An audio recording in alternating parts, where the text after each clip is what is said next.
ഇവിടെ ഞാൻ എടുക്കുന്നത് ബ്ലാക്ക് ഐ ബീൻസാണ്.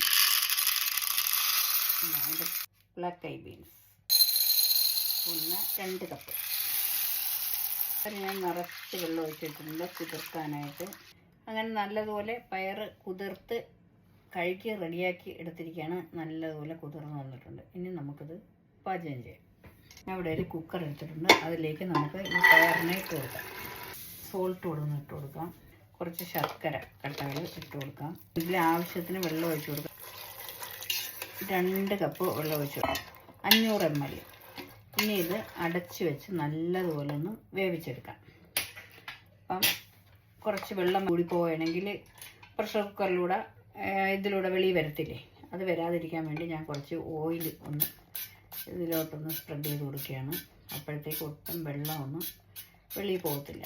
ഇതിപ്പോൾ ഞാൻ ഇത് ഒഴിക്കുന്നത് ഒലിവ് ഓയിലിൻ്റെ സ്പ്രേ ആണ്. ഏത് ഓയിലായാലും മതി.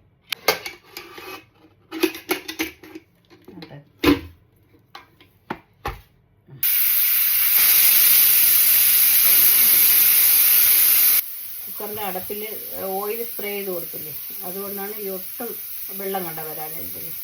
ആവിയൊക്കെ പോയിട്ടുണ്ട്. ഇനി നമുക്ക് കുക്കർ തുറക്കാം.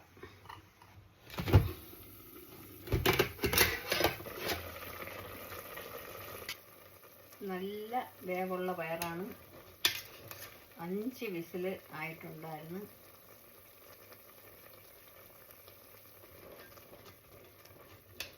അപ്പം കഴിക്കാനുള്ള പരിപാടിയുണ്ട്. ഇനി ഞാൻ ഇതിൽ 1 കപ്പ് തേങ്ങ ചിരകിയത് ഇട്ട് കൊടുക്കുകയാണ്.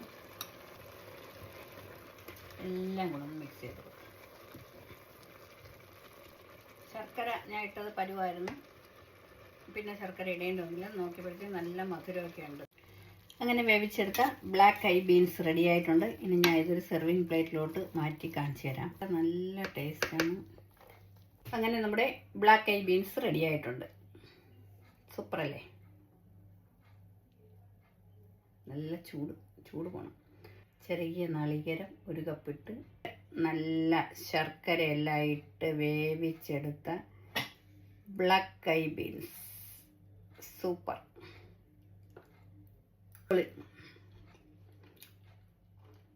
ശർക്കര നമ്മൾ കുക്കറിനകത്ത് തന്നെ ഇട്ട് വേവിച്ചെടുത്താലും അടിപൊളി ടേസ്റ്റാണ്. ഒന്നും പറയാനില്ല. സൂപ്പർ.